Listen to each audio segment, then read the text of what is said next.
Dumalo si Julia Barreto sa 66th birthday celebration ng ina ng kanyang nobyo na si Gerald Anderson.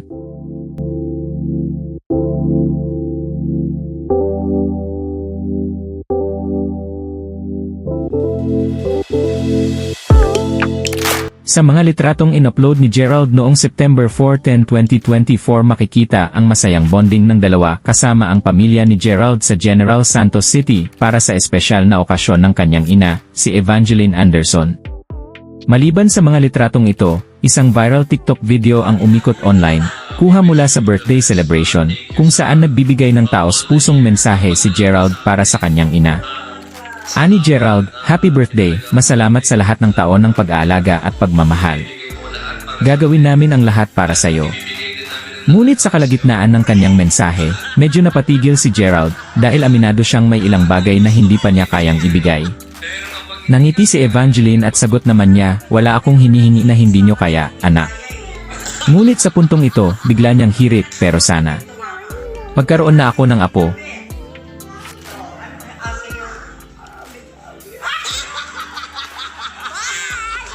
Halatang nagulat si Gerald sa hiling ng kanyang ina, lalo na't kasama si Julia sa selebrasyon.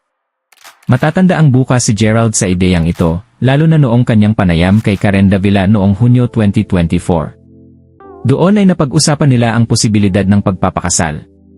Ani Gerald, sa edad niyang 35, mas malapit na siya sa yugto ng buhay na nais na niyang lumagay sa tahimik. Ayon pa sa aktor, handa na siyang mag-asawa. Kung tanungin niyo ako 5 o 3 years ago, hindi pa ako ready. Pero ngayon, lahat ng ginagawa ko ay para mapaghandaan ang kinabukasan ng magiging pamilya ko. Sinabi rin ni Gerald na si Julia ang kaakibat niya sa kanyang mga plano sa buhay. Anya, we support each other. Lagi naming tinutulungan ang isa't isa maging the best version of ourselves. Sa kabila ng mga up and down, matatag ang relasyon ni Gerald at Julia na nagsimula noong March 2021. Ngayon, marami ang nag-aabang sa magiging susunod na hakbang ng magkasintahan, lalo na sa harap ng hiling ng ina ni Gerald na magkaroon na ng apo.